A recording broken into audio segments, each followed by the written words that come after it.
Bueno, pues se trata de ver la relación que hay entre ciencia y fe, o entre fe y ciencia. Y ciencia y fe utilizan lenguajes diferentes, son códigos y categorías diferentes. Eso es así, o sea que otra cosa sería la religión y más todavía la Iglesia.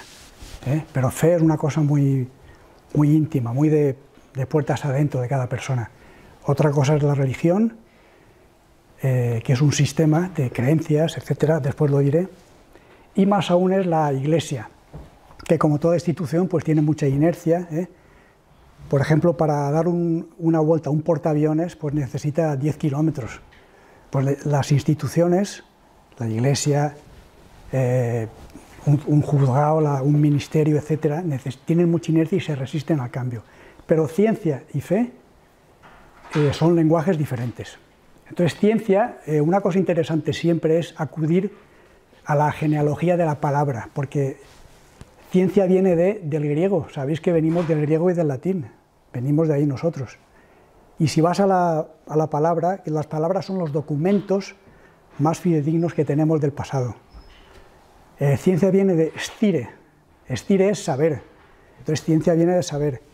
La ciencia es podemos decir que es un sistema de leyes, de principios, de modelos, de teorías, acerca deducidos empíricamente, o sea, de la práctica, acerca del mundo natural, acerca del mundo material.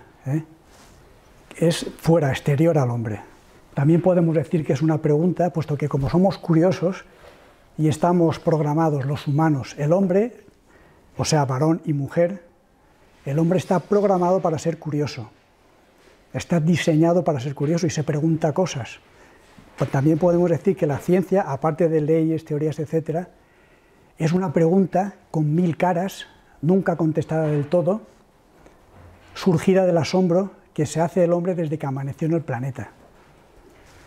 Antiguamente los griegos, hay que ir a las fuentes, si viajáis a Italia y a Grecia, todo os sonará un poco familiar. Si viajáis a Mauritania, no, pero si viajáis a estos países, os suena un poco porque venimos de ahí. Antiguamente, como digo, los griegos, que tenían dioses para cada cosa, por ejemplo, para la guerra, para la fiesta, Dionisos, no sé qué, Eros, etcétera, para la sabiduría, ¿sabéis cuál es el dios que tenían para la sabiduría? Atenea. ¿Y sabéis el símbolo de Atenea? Un búho, un búho. ¿Y qué es un búho? ¿Qué es lo más característico de un búho? Los ojos, unos ojazos, ¿correcto? Como platos. ¿Por qué? ¿Por qué la cogieron como diosa, perdón, al búho, como icono de la sabiduría? Porque parece que esté como asombrado de él, el paisaje que tiene enfrente de él, ¿no? Como si fuera muy curioso, como si nos quisiera decir que solo aquellos que son curiosos pueden llegar a ser sabios. Por eso los griegos, que sabían mucho, escogieron como diosa de la sabiduría Atenea, por eso Ateneo. ¿Qué es un Ateneo? Pues a un búho, porque los ojos, como digo, como si nos quisieran decir que hay que ser curiosos. También podemos decir que la ciencia trata de hacer una representación de la realidad, que es un misterio, dicho sea de paso, la realidad es un misterio, no sabemos casi nada, mediante un sistema coherente, lógico, que ordene racionalmente los datos de la experiencia. Tenemos 3 definiciones de ciencia. Repito la última, la ciencia trata de obtener una representación de la realidad natural que nos rodea, mediante un sistema coherente, no incongruente, sino coherente y lógico, que ordene los datos de la práctica de la experimentación. Y tiene su metodología propia, la ciencia, totalmente diferente a la fe. La ciencia, sabéis que la metodología que gasta es la científica, a partir de Galileo, que fue el primero que midió, según sabemos, que cuantificó, que mesuró con datos, no únicamente a nivel especulativo, no. Pues se elaboran hipótesis, que son suposiciones susceptibles de ser verificadas en un laboratorio. Laboratorio puede ser el campo, no solo. Después se contrastan, las que son ciertas ascienden a la categoría de ley empírica y después pues conforman ya, junto con teorías y demás, un modelo, y después se tiene que publicar, porque la ciencia es altruista. La ciencia quiere el beneficio de la humanidad. Y entonces se tienen que publicar.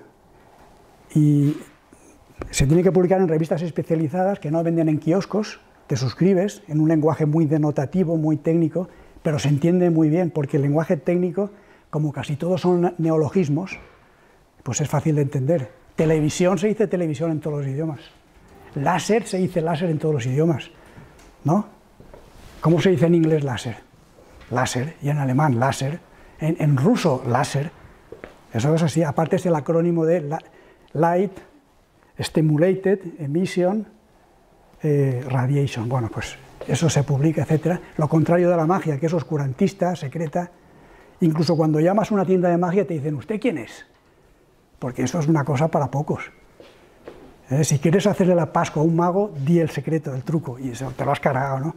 Sin embargo, la ciencia es así, quiere comunicar para beneficio de la humanidad. Y a veces se dan casos dramáticos. Por ejemplo, Röntgen, ¿sabéis quién es Wilhelm Röntgen? El que descubrió los rayos X hace 120 años. Pues murió casi en la miseria porque no quiso patentar, como hacía Edison. ¿Os suena Edison? Que patentó 2.500 cosas. Se forró, hablando en plata, pero claro, eso no es un científico, el científico quiere el beneficio de la humanidad. Y este señor dijo, no, los rayos X son para la humanidad, para beneficio, ¿no?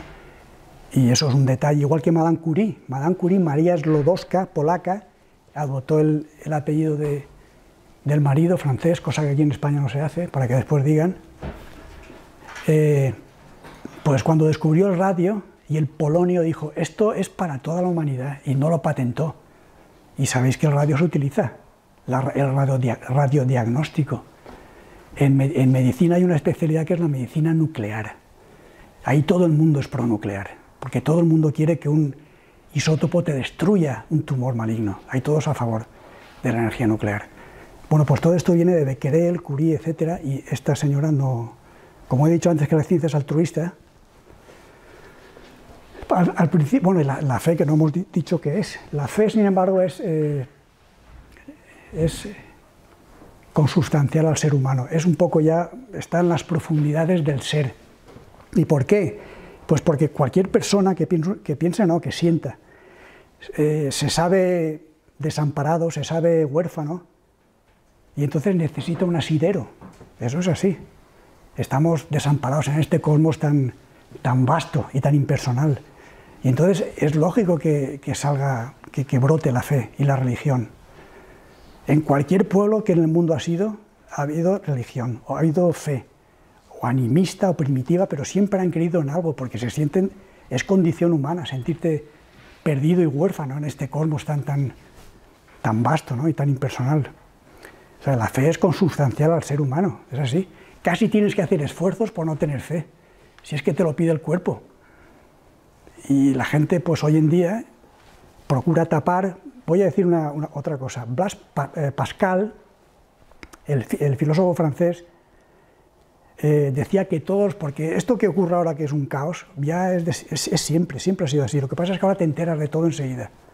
Pero esto que veis ahora, que es un caos todo, la guerra, tal, es así. No hay ninguna novedad, nada nuevo bajo el sol. Pero es que ahora te enteras de todo enseguida.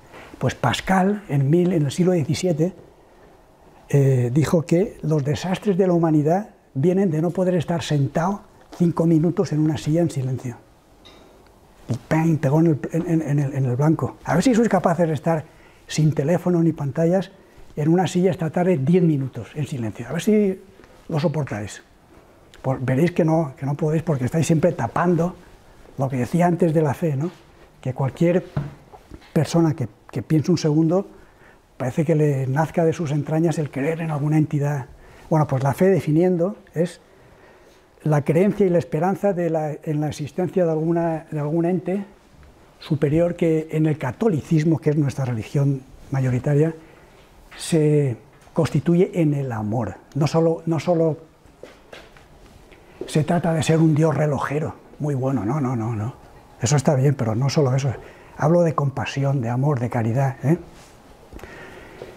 La fe, conforme evoluciona una sociedad, pues se va formando una religión una serie de ritos, de símbolos, de códigos morales, los mandamientos de la ley de Dios, por ejemplo, para que sea, para que no.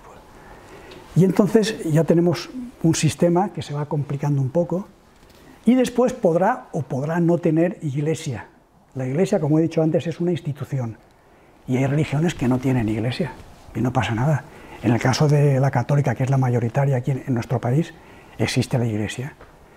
Y entonces el conflicto de ciencia y fe, en todo caso, ha venido de la iglesia, pero tampoco de la iglesia, sino de un tribunal, de una rama, de una parte de la institución, el Santo Oficio, la Inquisición, etcétera, que por cierto, como hay una leyenda negra en contra de España siempre, no se sabe por qué, ¿os creéis que la Inquisición española fue? Bien, pues la francesa o la alemana era muchísimo más cruel.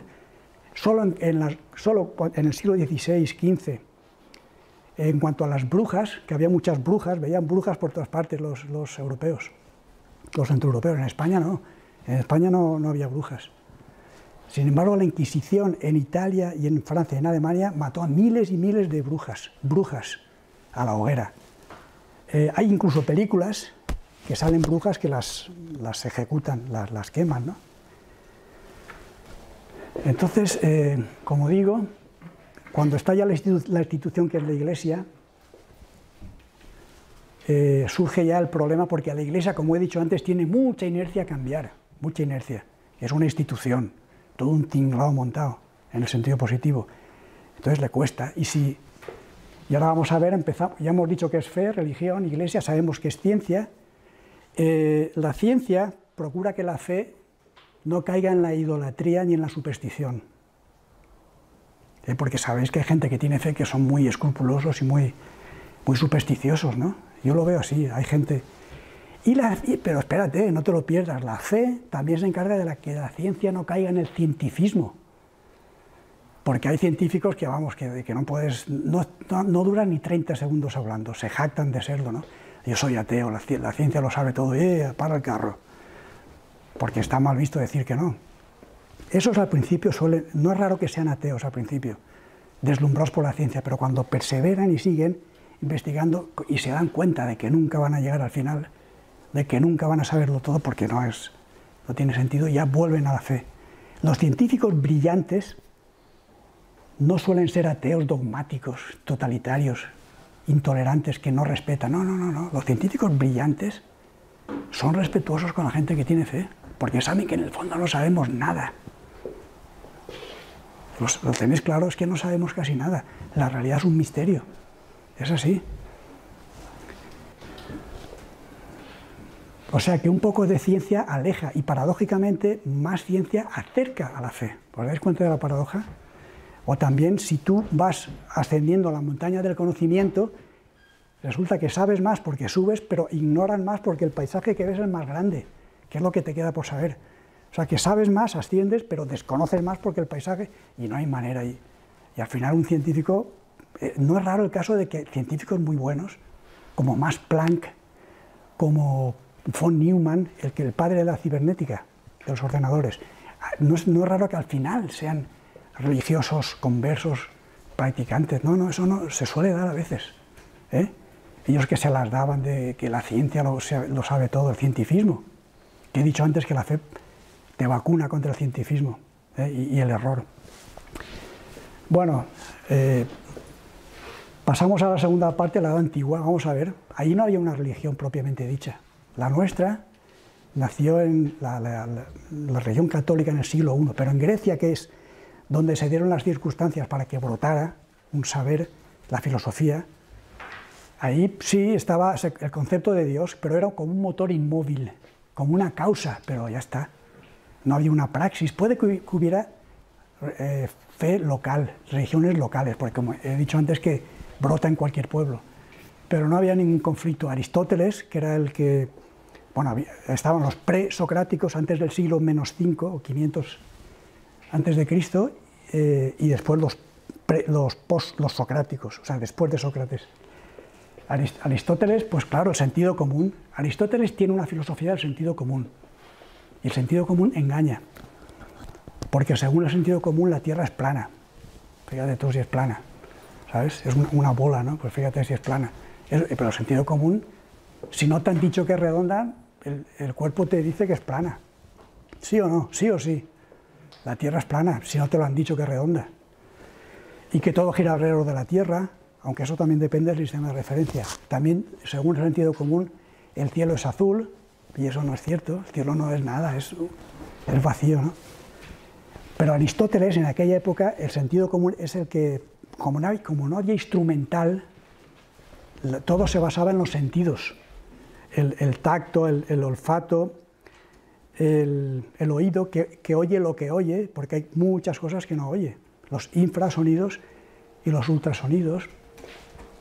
Y entonces la filosofía del sentido común te decía que el modelo, o sea, que el todo daba vueltas a la Tierra, y eso es así. Tú por la noche te quedas quieto y ves que todo da vueltas, o sea que tiene razón.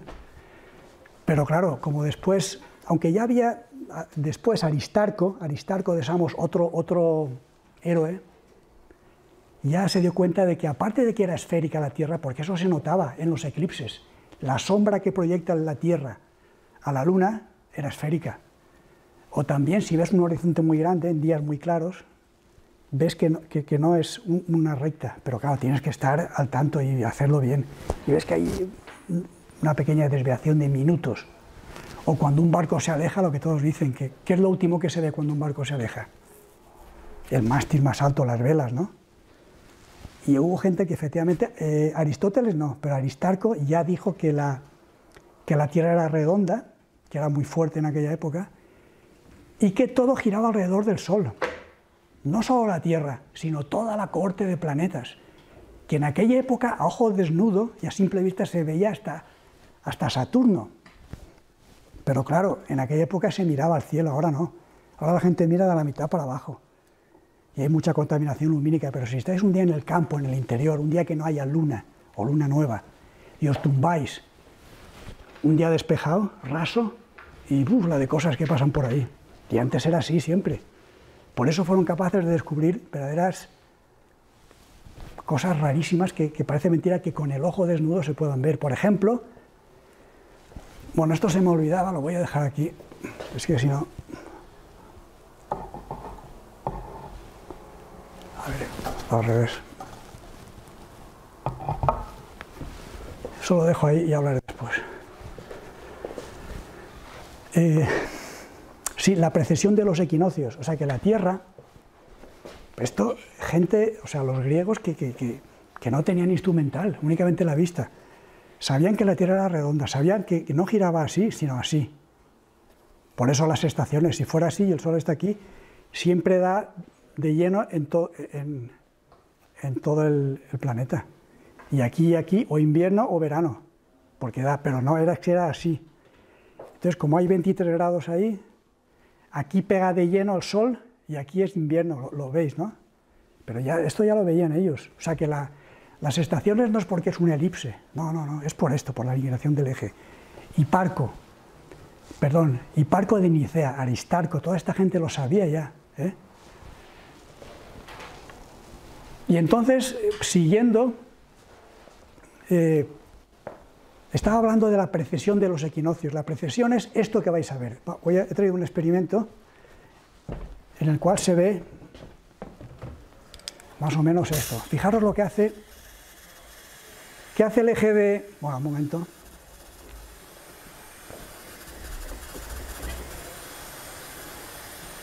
¿Veis que hace un cono? Esto la Tierra tarda 20.000 años. A ver. Bueno. La flecha, es que la flecha apunta ahora, o sea, estos 20.000, estáis viendo en pocos segundos, 20.000 años, la Tierra está haciendo esto, no solo es rotación, traslación y precesión, sino nutación. Ahora apunta a la polar, pero dentro de 10.000 años apuntará a la estrella Vega. Esto ya lo descubrió Hiparco, qué tío, o sea, ¿cómo se explica? ¿Entendéis lo que digo? Aquí está apuntando la estrella polar, el norte ahora es la polar, pero dentro de 5.000 años no, porque estará así. Y la polar está aquí. Pues este movimiento, es que darle al aire y hacer girar, aparte se va perdiendo, pero bueno, es igual. Habéis visto la idea, ¿no? Que es un cono, ¿lo veis? Una peonza. Pues eso lo descubrió Hiparco de Nicea, qué tío, ¿eh? Que hacía así el eje de la Tierra, es diabólico, ¿no? La precesión de los equinoccios. Dentro de 20.000 años, aunque cuando lo descubrió él hace ya 2.000, ya ha hecho la Tierra así. Dentro de 10.000 estará así y la polaria no, el norte magnético no señalará la polar, ¿eh? Eso es la precesión de los equinoccios. Y otra experiencia que se me ha olvidado porque es que llevo tantas cosas, entre experimentos, PowerPoint y no sé qué, no sé cuántos, al final ya no sé ni cómo me llamo, ¿no? Entonces voy a hacer un experimento de Empédocles de Agrigento, ¿eh?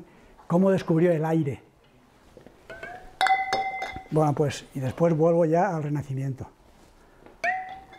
Antes, en los 500 antes de Cristo, los presocráticos decían que el todo, nosotros, el aire, todo, era... ¿Qué era? Aire, ¿qué más? Agua, fuego y tierra. Y pegaron en el blanco los tíos, porque el agua, líquido. Bueno, el aire, gas. La tierra está mojándose todo. La tierra, sólido. Y el fuego, el plasma, que es lo que más abunda en el universo. En la tierra apenas hay. Pero en el universo casi todo es plasma. El sol es plasma. No hay, es una sopa de partículas, no son átomos. ¿Y cómo se descubrió el aire? Porque el fuego sí, te quemas, lo ves, te da calor. La tierra la puedes manipular, la palpas, el agua, perdón, el agua, pues la puedes manipular también, pero el aire, ¿cómo se descubrió? Pues este señor que tenía curiosidad era un científico, Empédocles de Agrigento, Sicilia, porque antes Grecia era todo el Mediterráneo, veía que en las casas, en la cocina, el hombre o la mujer o quien fuera, para trasvasar líquido de un sitio a otro hacía esto. No, todavía no he empezado. Hacía esto. O sea, veía que hacían esto. Esto tiene orificios. ¿Veis los orificios? Hacía así. Y él veía que hacían esto, ¿eh? Y entonces él se preguntó, porque esto lo verían miles y miles, ¿no? Claro. ¿Y por qué cuando tapa no cae? ¿Qué pasa ahí? ¿Por qué se toma la molestia el agua de no caer cuando tapo con el pulgar? Y entonces se preguntó, tiene que haber algo que impida que caiga. Pero no solo eso, sino que hizo lo siguiente, porque era científico, ya digo, y ningún detalle pasaba desapercibido. Y apretó y metió en el agua. ¿Y qué pensáis que ocurre? Que no entra nada. Y dijo, ¿qué habrá dentro que impide que entre el agua? Y dijo, voy a llamarle aire, y el que se le ocurra otra cosa que me lo demuestre. Y hasta la fecha el aire impide, o sea, la explicación es esa. Tú puedes trasvasar, tienes que tapar. Esto se llama clepsidra, al griego. Klep, ¿alguien sabe qué significa? Ladrón, cleptómano. Hidra es agua, clepsidra, ladrón de agua, ¿eh? No entra agua, y si tapo, o sea que descubrió el aire con este cacharro de una peseta. ¿Veis? Pero ¿qué pasa? Que tenía... Esto lo verían miles de personas, pero no cayeron en la cuenta. Se descubrió el aire incoloro, inodoro, y aparte, pues no... En fin, es difícil de... Si no te dicen que está el aire, no sabes que hay aire. Es como si a un pez le preguntáis, oye, ¿qué es el agua? ¿Qué pensáis que contestaría? No sabe qué es no agua. No tiene perspectiva. Como desde que nació ha estado en agua, dice, pero ¿tú qué preguntas? Yo qué sé, que el agua... ¿Entendéis lo que digo o no? Para conocer Ávila tenéis que salir de Ávila, porque si no, no tenéis referencia. Ah, qué grande es Ávila, y después te vas a Madrid y ya tienes referencia, punto de vista. Ya, pues no era grande. O sea, tienes que irte, ¿entendéis? Pues esto igual, lo del aire. Esto es de Empédocles. Y ahora damos un salto, porque la Edad Media fue la edad de la ignorancia, de la barbarie, de la superstición, de la peste, de la guerra, fue un desastre. Únicamente los árabes, como sabéis, en matemáticas progresaron bastante, los árabes, ¿eh? En álgebra, la palabra álgebra es árabe. Y en el siglo XV, Nicolás Copérnico, pues retomó la idea de Aristarco de Samos y adoptó el sistema heliocéntrico, pero únicamente a nivel teórico, porque tenía miedo de que la Iglesia, institución, y por tanto con muchas reservas, mucha inercia, mucha oposición al cambio, le pasara algo. Y entonces publicó un libro diciendo todo esto del heliocentrismo, pero no se publicó hasta el año que murió, porque claro, es que la pena de muerte antes era a la orden del día.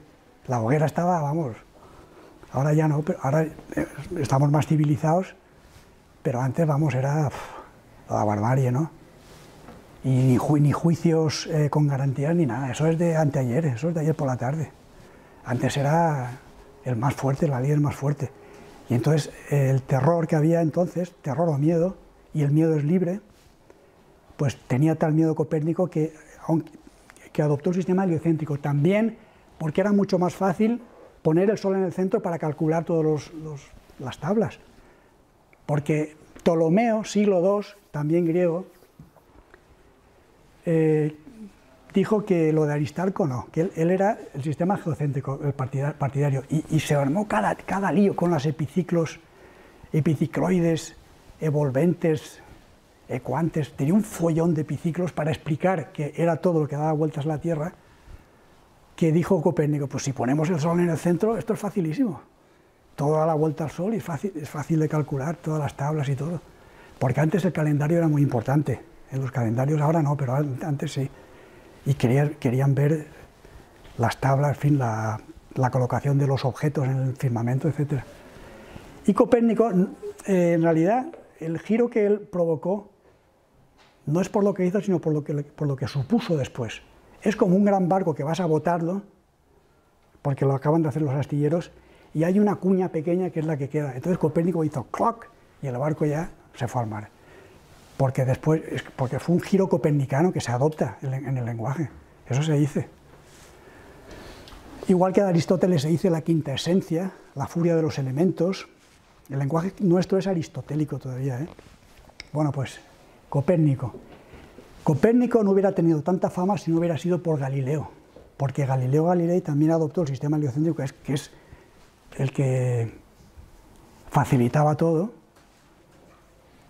Lo que pasa es que Galileo, ahora después hablaré de Kepler, preguntad lo que queráis, ¿eh? Yo quiero que me estrujéis, si no, no tiene gracia. Tenéis que espachurrarme un poco, hombre, si estáis ahí de... Yo quiero que el buen alumno acosa al profesor a preguntas. Y el que está callado así no es buen alumno. Me tenéis que preguntar y aprovecharos de mí. A ver, Kepler era, pues seguimos posteriormente, Kepler, 1570-1630, Johannes Kepler. Ese era un místico, un medio místico, estuvo en el seminario y después estudió matemáticas. Y estuvo en Graz, Austria, pero casi no iban alumnos, porque se abstraía ahí pensando en los sólidos pitagóricos y las órbitas. Y él veía, en aquella época todavía ciencia y creencia se confundían. Hablo del siglo XVI. Se confundían ciencia y creencia. Él creía, Kepler, que las órbitas estaban hechas por los dioses y los dioses empujaban a los objetos, unas cosas. Y tuvo problemas de conciencia para adoptar elipses en lugar de circunferencias.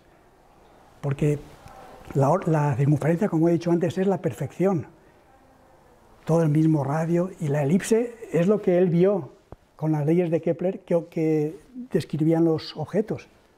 Y tuvo problemas de conciencia para adoptarlo. Como tapándose la nariz, dictó las leyes de Kepler, que las tenéis aquí. Y hasta la fecha, Kepler, otro gigante, aquí tenéis el cacharro este, las leyes de Kepler, los 3 leyes, eso se estudia, lo habéis estudiado, ¿no? La primera, es un movimiento, es una descripción cinemática del movimiento planetario, solo eso. Los planetas describen una elipse, pero muy poca centricidad, casi es una circunferencia, pero casi, no es del todo, pero casi, no es tan exagerado. Describen una elipse ocupando el Sol, uno de los focos, ¿lo veis? Pero, ¿sabéis lo que es eso sin telescopio? Ese tío era un... Vamos, fantástico, ¿no? Segunda ley. Un planeta barre áreas iguales en tiempos iguales. O sea que el planeta tarda lo mismo en recorrer esto que esto, porque el área tiene que ser la misma. Como aquí el radio es mayor, tiene que parar un poco. O el radiovector, la velocidad areolar es la misma. O sea que el planeta haría así, exagerando, ¿eh? Hace así, despacio, y después, ¿eh? Otra vez, ¿veis? Y sigue, y es así, lo descubrió y dio en el blanco. Y la tercera es que el período al cuadrado partido por el radiovector al cubo es constante en todos los planetas. Eso explica que Plutón tarde 100 años en dar la vuelta al Sol, aunque Plutón ya está degradado, ya no es planeta. El pobrecito lo han degradado ya. Era tan pequeño que ya no... Pero bueno, Neptuno o Urano tarda mucho más en dar la vuelta al Sol que la Tierra, que tarda 12 meses. Mercurio tarda 8, etc. O sea que el tío Kepler pegó en el blanco y ya digo que a ojo desnudo, ¿eh? Aunque se aprovechó de las tablas de Tycho Brahe, que era otro señor. Ahora pasamos a Galileo, que fue siempre que se habla de ciencia y fe, aunque ya digo que es ciencia e iglesia, no ciencia y fe, porque la fe a ti no te la toca nadie. A mí la fe no me la quita nadie. Ya pueden venir que no. Es una cosa tuya, otra cosa es la iglesia, ¿sí? En la iglesia hay personas y las personas solo se puede esperar fallos. Somos imperfectos, ¿no? Si fuéramos robots o ángeles.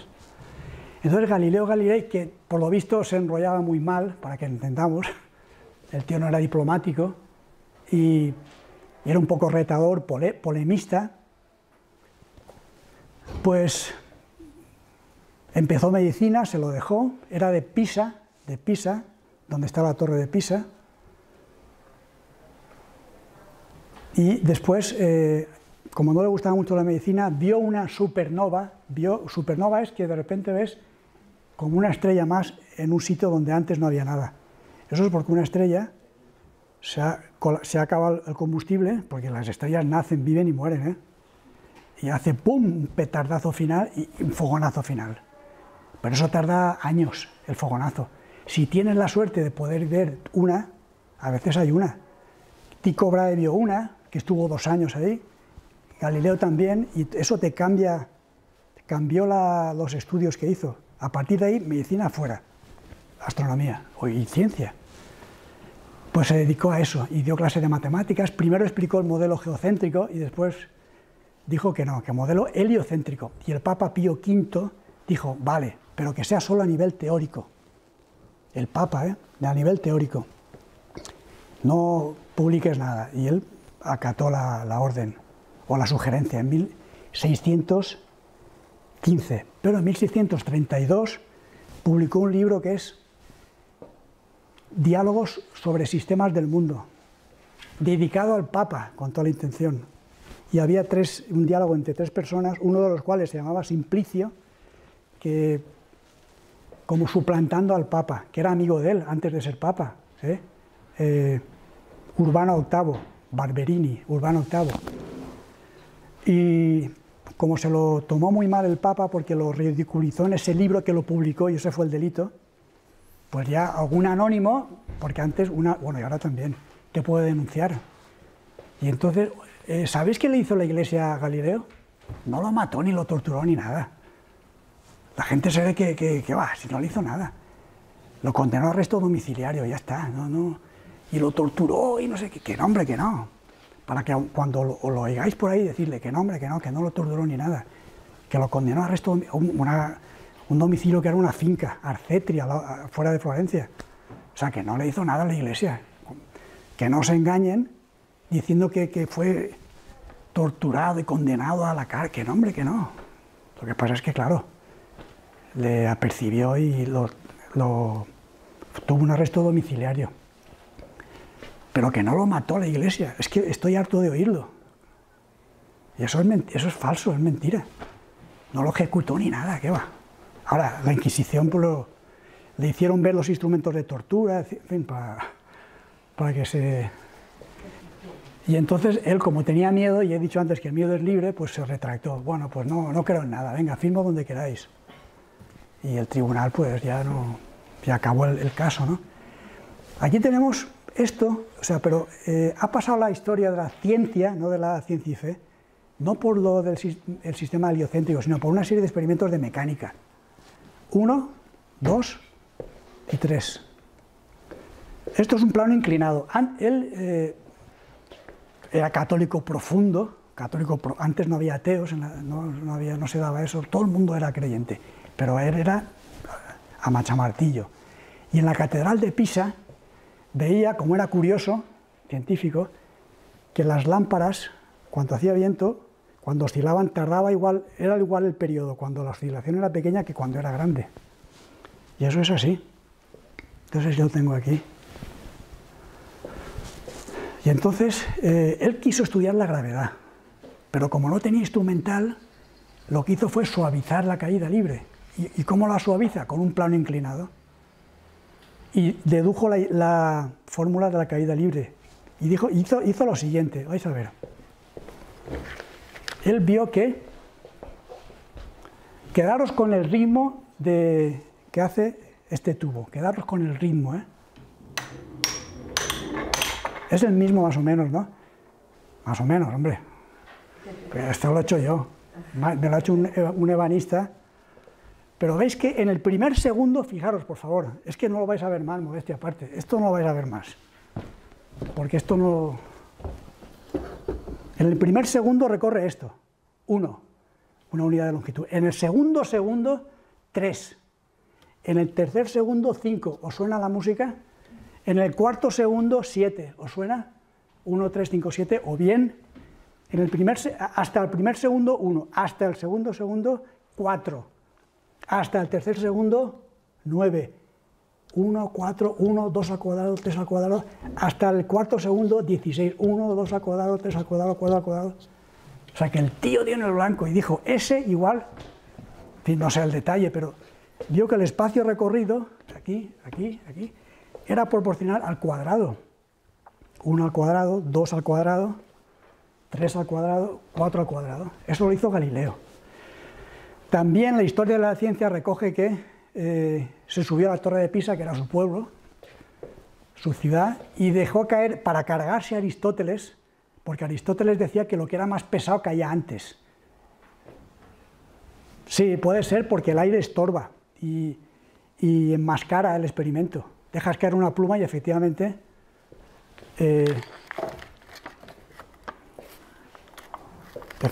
por ejemplo, una hoja de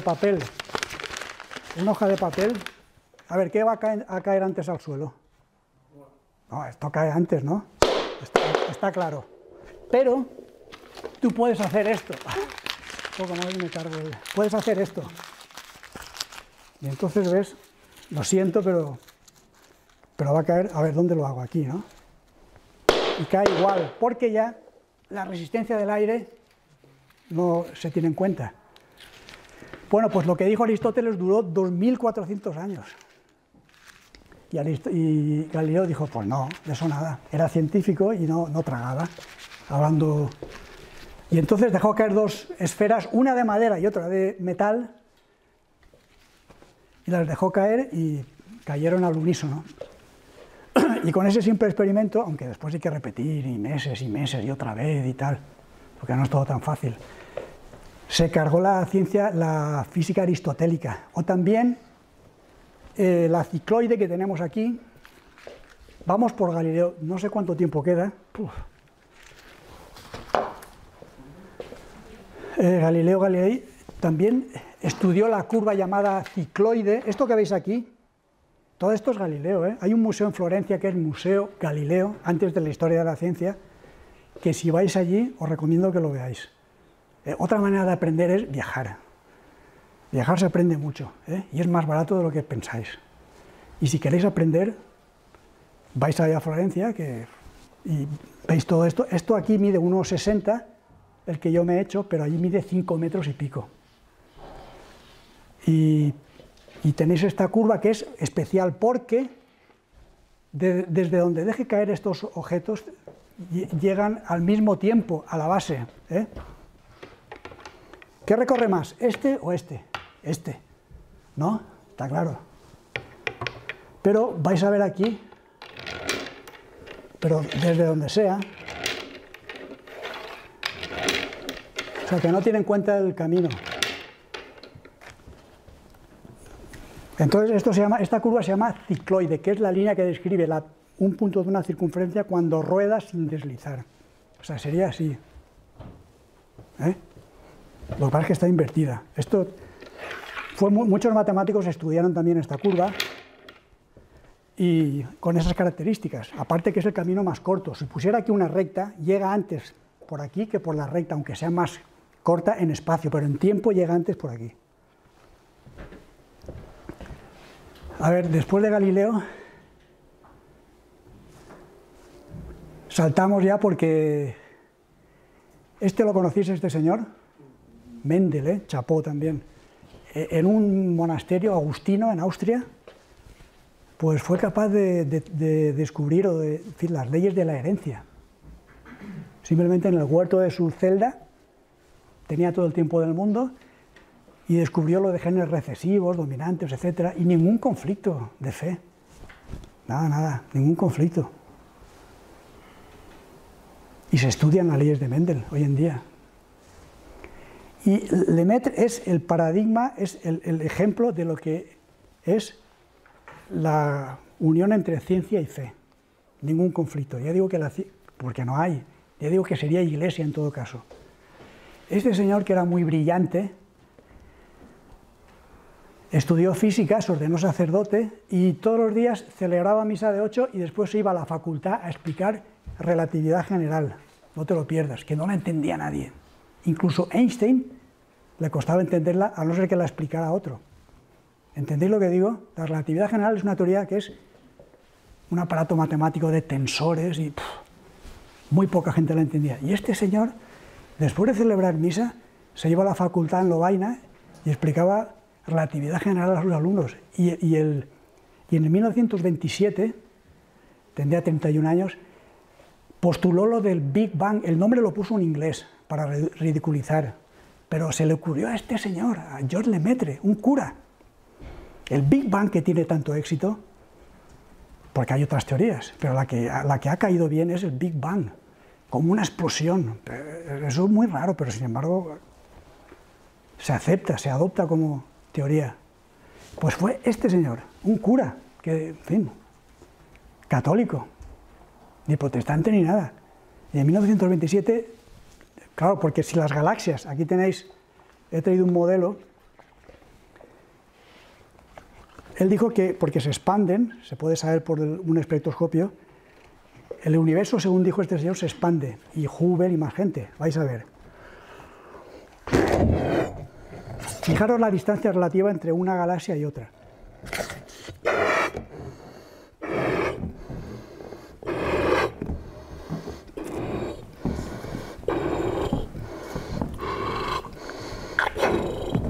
¿Veis que va aumentando? Pero es el espacio-tiempo que se estira, no que se separan las galaxias, no. Se estira el espacio-tiempo aunque no lo entendamos. Y de retruque la distancia se separa. Pero porque se estira el espacio, no porque se separen las galaxias. Esto lo dijo George Lemaitre. Bueno, y Hubble, un astrónomo, y más gente. Pero lo del Big Bang, este señor, un cura. Y sigue, hoy en día se estudia y se adopta. Y era amigo de Einstein, Albert Einstein. Einstein era agnóstico, como era un señor brillante, pues respetaba cualquier punto de vista.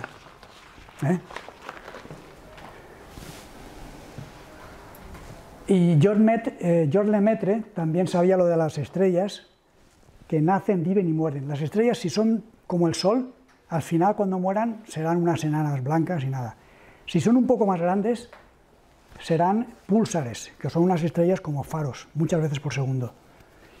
Que por cierto, no, pasa, sigue.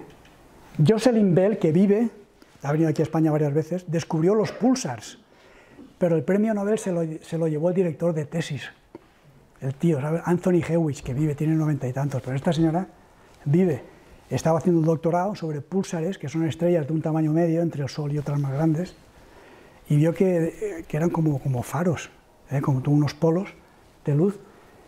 Y lo descubrió ella y el director de la tesis se quedó con el Nobel. Así se escribió la historia, ¿eh? Vuelve atrás, ahora. Entonces decía que los agujeros negros son cadáveres de estrellas muy gordas, muy masivas. Y entonces la velocidad de escape es tal que ni la luz escapa. Vamos a ver aquí un modelo de lo que le puede pasar a un objeto que cae dentro del radio de acción de un agujero negro. Pero el modelo no es completo porque sería del espacio-tiempo, no solo del espacio. Entonces cae ya dentro del horizonte de sucesos y como es un sumidero brutal, formidable, se conserva el momento angular, aumenta la velocidad de rotación y eso es lo que le puede esperar a un objeto que caiga. Pero es que no puedes ni enviar información, porque la velocidad de la luz cae para adentro y la información es al menos la velocidad de la luz. O sea, no puedes, si a lo mejor vas por ahí en una nave y caes dentro del radio de acción, que es irreversible, no puedes decir, oye, no, es que la señal cae dentro del agujero negro. ¿Lo veis? Esto viaja a la velocidad de la luz, una señal de estas. Pero aquí, para escaparte, tienes que ir a más. O sea, incluso la luz no escapa. O sea, que una vez caes dentro, no puedes decir, oye, que estoy cayendo, por favor, envían una ambulancia. No, la señal no puede salir. ¿Entendéis lo que digo? No sé, si me queda algo por hacer. Ah, bueno, perdón. Este señor también,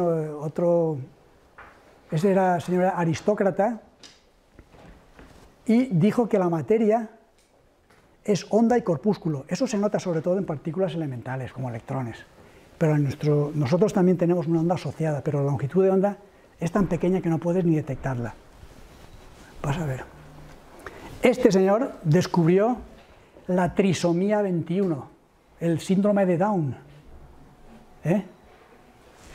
Este señor se merece muchos monumentos, no solo uno, y calles y plazas y lo que haga falta. Pero, como el premio Nobel está controlado por quien está, y este señor era católico, practicante, etcétera, pues no le dieron el Nobel. Pero fue este tío el que descubrió que el síndrome de Down es un cromosoma de más. Creo que es el cromosoma 21, trisomía. Y lo veis ahí, un francés. Ciencia, fe, sin problemas. La fe no se puede tocar, porque es tuya. Y sin ningún problema. Seguimos. Este señor católico, consecuente, alemán, en Alemania hay pocos católicos, son protestantes, pero los pocos que hay lo son, con todas sus consecuencias. Y este dijo una cosa que ahora nos damos cuenta, de que el principio de incertidumbre, de indeterminación, no puedes saber los valores de una magnitud, pero no porque el aparato de medida sea malo, sino porque es así el mundo. Vamos a ver, para que lo entendáis. Una bañera llena de agua, y tú quieres saber la temperatura del agua. ¿Qué haces para saber la temperatura? Pones un termómetro. ¿Y qué es lo que has medido? La temperatura en ese sitio. No, está en equilibrio. ¿Qué es lo que has medido? La temperatura del agua con el termómetro. ¿No? Imaginaros un dedal para coser agua. Quieres medir la temperatura del agua. Si metes el termómetro, ¿qué? Estás perturbando ya la temperatura del agua del dedal, ¿no? Pues eso es lo que dijo este señor, y es cierto. Tú tienes que perturbar lo que quieres medir. No estás tú fuera desde un montículo y ahí la medida. No, es que tienes que pegarte con la medida. Tienes que, por ejemplo, cualquier medida que hagáis, interactúas y distorsionas. Y eso a nivel atómico es una medida totalmente diferente. Cuando tú mides la presión de un neumático, ¿qué haces? La presión del neumático más la válvula que has metido, ¿qué hace que haya más? ¿Sí o sí? ¿Sí o sí? Claro, a esa escala casi no se tiene en cuenta, pero si es una cosa pequeñita, la válvula perturba totalmente la medida. Eso lo digo este tío, Heisenberg, católico, y vino aquí a España varias veces y chapó. Y ningún conflicto, sin ningún conflicto. Y esta señora ya lo he dicho antes, y os quiero decir lo de antes, que en todo caso el conflicto vendría con la Iglesia, como una institución, con mucha inercia, algún tribunal, etcétera, pero creación, evolución, es que no pasa nada. ¿Qué pasa? O sea, aparte, todo el mundo sabe que la Biblia no es un libro de ciencia, bueno, son 73 libros, no es un libro científico, pues si eso se sabe, hombre, para que nos digan que no, que es que la evolución, la creación en 6 días, que ya lo sé, hombre, el Génesis, primer día, el segundo día, el Sol, el tercer, ya sabemos que son, antes había mucha ignorancia, y se escribía a base de metáforas, de hipérbolas, de parábolas, para que la gente lo entendiera. Igual que la separación del Mar Rojo, etc. Eso son metáforas todo. Pero eso a mí no me afecta en mi fe. Pero después viene un científico de 6ª categoría y me dice, no, es que eso no es lo que cree el evolucionismo de Darwin. Pero que, vale, muy bien, perfecto. Pero no cambia nada. Por cierto, ahí tenéis no solo científicos católicos, sino curas católicos. Perdón, curas católicos no. Curas científicos, aquí lo tenéis, ¿no? Copérnico era presbítero de la catedral, Mendel, Agustino, Alberto Magno también, Roger Bacon también. Bolzano tenía 2 hijas, no, Fermat, 2 hijas monjas. No, Bolzano, el de teorema de Bolzano-Weierstrass, matemáticas, tenía 2 hijas monjas, Galileo una hija monja. Le puso Celeste por el cielo y era monja. Hay una película que es Galileo Galilei de Liliana Cavani, que de todas las que han hecho para mí es la mejor y se ve todo el proceso muy bien. Es italiana y sabe el terreno, lo conoce. Variñón, todos son religiosos. Y aparte tenéis otra hoja donde hay, cantidad de gente muy importante, sabios que en el mundo han sido y que no han tenido ningún empacho en ser a la vez creyentes hasta el final. No hay ningún conflicto. En todo caso viene de la otra parte, ¿no? Pero que no, ya te digo, no afecta. Y después tenéis a Alexis Carrel, que se las daba también de cientifista, de eso de Lourdes tal, eso son paparruchas de supersticiosos. Hizo un viaje a Lourdes y leerlo, y se cayó con todo el equipo, y entonces vino su conversión. Ahí lo tenéis. Y no sé, si queréis que repita algún experimento, lo repito. Ah, lo de la silla. ¿Por qué? ¿Qué pasa ahí en la silla? ¿Cómo se explica que no?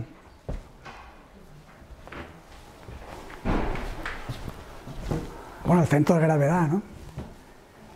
Que está en el centro de gravedad y entonces no hay ningún momento que desestabilice. Nosotros tenemos el centro de gravedad más o menos en el ombligo, más o menos. Así, si te cojan por el ombligo, pues estás equilibrado, pues es igual. O sea que tampoco te... Bueno, pues...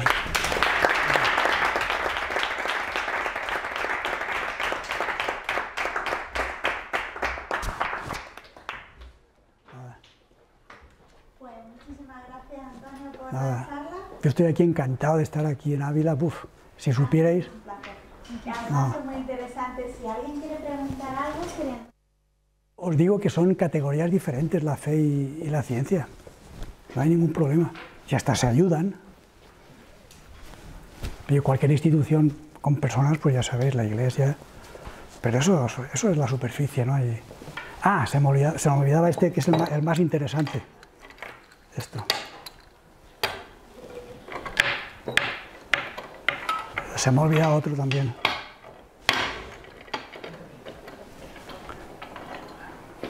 A ver, ¿por qué no se cae al precipicio? ¿Por qué no se caen? ¿Lo hago otra vez?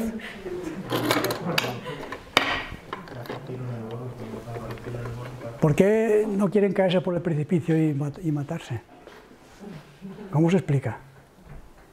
Porque cuando llega al borde, a la punta de la nariz está más fuera, el punto del cuello sobre el que se está apoyando la fuerza se queda así y no hay nada que le tire para nada. Exacto, está vertical el hilo, y está vertical y aplasta. Pero así se explica la fuerza, que es un vector. Se me ha olvidado hacer esto. Si apagas la luz, y lo último ya, la última cosa. Con esto, Young, niño prodigio inglés, se cargó la teoría corpuscular de la luz de Newton, solo con esto, ¿veis ahí? ¿Qué estáis viendo? Interferencias, ¿no? Eso solo se puede hacer si la luz es una onda. ¿Ves? La ranura la abro, la cierro. Y entonces, simplemente con esto, Thomas Young, inglés, demostró que la luz era una onda, porque es que se decía que era partícula. Y lo último también, perdona, es que lo he traído, esto no lo conocéis. Sí. Esto es lo que hizo Newton, Isaac Newton. Si hacéis una encuesta entre los científicos mejores del mundo, para el número 2 habría dudas, pero para el 1 no hay duda. Newton fue el mejor. Y vais a ver la descomposición de la luz, pero con otro método. Aquí veis luz blanca, y ahora ¿qué veis? Venga. Está hecha de colores, pero claro, aquí alargo el periodo. Pero cuando aquí son los 3 LEDs juntos y se ve blanco.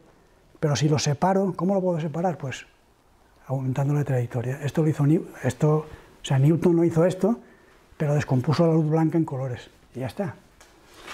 Así que gracias por todo y hasta la próxima.